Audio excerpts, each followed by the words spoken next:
సార్వత్రిక ఎన్నికల్లో టీడీపీ అఖండ విజయం సాధించిన నేపథ్యంలో ఆ పార్టీ రాజమండ్రి నగర అధ్యక్షులు రెడ్డి మనీశ్వరరావు తదితరుల ఆధ్వర్యంలో జగన్ బొమ్మతో అంతిమయాత్ర నిర్వహించారు.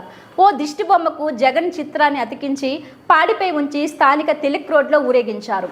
అక్కడే విధుల్లో ఉన్న పోలీసులు వారిని అడ్డుకున్నారు. దీంతో కొద్దిసేపు అక్కడ ఉద్రిక్త వాతావరణం నెలకొంది. పోలీసులు నేతలకు నచ్చజెప్పారు.